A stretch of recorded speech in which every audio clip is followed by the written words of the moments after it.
नमस्कार दोस्तों, हमने जो कहानी शुरू की थी उसका अंतिम भाग आज आ चुका है।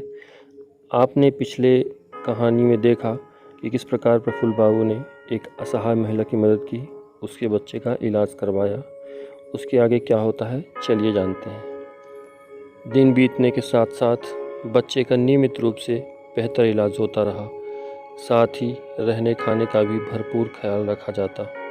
लगभग 1 महीने के बाद जब बच्चा पूरी तरह से तंदुरुस्त हो गया तो महिला प्रफुल्ल बाबू के सामने जाकर बोली, साहब, मेरा बच्चा बिल्कुल ठीक हो चुका है। हम अब वापस अपने गांव जाना चाहते हैं।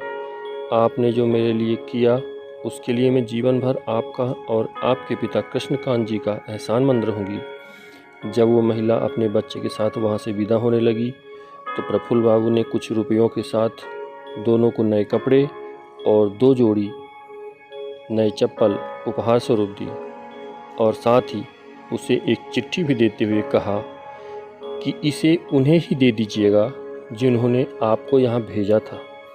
महिला हाथ जोड़कर कृतज्ञता का भाव प्रकट करते हुए उन्हें लगातार अनगिनत दुआएं देती वहाँ से बढ़ चली।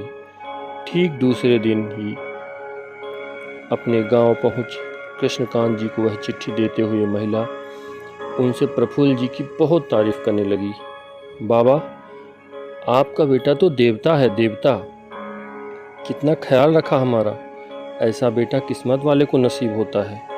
ऊपर वाला उन्हें और उनके समूचे परिवार को हमेशा सलामत रखे।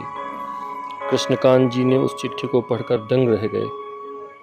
उसमें लिखा था, परम आदरणीय बाबूजी, मैं आपको नहीं जानता और न ही कभी आपसे मिला हूँ, लेकिन अब आपका बेटा इस पते पर नहीं रहता। कुछ महीने पहले ही उसने मकान बेच दिया है। अब मैं यहाँ रहने लगा हूँ, पर मुझे भी आप अपना बेटा ही समझिए। बचपन से ही मैं अपने पिता से महरूम रहा हूँ, लेकिन मैंने जब आपका पत्र पढ़ा तो मुझे ऐसा लगा जैसे मेरे सगे बाप ने मुझे कुछ करने के लिए आदेश दिया है। आप कृपया इनसे कुछ मत कहिएगा। आपकी वजह से मुझे इस माता के द्वारा जितना आशीर्वाद और दुआएं मिली हैं, उस परोपकार के लिए मैं आपका ताउम्र ऋणी रहूँगा। आपका अपना प्रफुल्ल शर्मा। कुछ बेहद खामोश लम्हों के बाद कृष्णकांत जी का सिर कुछ सोचकर खुद ब खुद उस अनजान पवित्र आत्मा के सम्मान में झुक गया और उनकी आंखें तो नम थी ही। दोस्तों, गोस्वामी तुलसीदास जी ने कहा है, परहित सरिस धर्म नहीं भाई, पर पीड़ा सम नहीं अधमाई। परोपकार से बड़ा कोई धर्म नहीं है और दूसरों को दुख देने के समान कोई पाप नहीं है। आज हमारी कहानी यहाँ से समाप्त होती है। अगर आपको कहानी अच्छी लगी हो तो दोस्तों के साथ शेयर कीजिए, लाइक कीजिए, कमेंट कीजिए। ऐसे ही कहानी के लिए मेरे चैनल को सब्सक्राइब कीजिए तथा बेल आइकॉन को प्रेस कीजिए।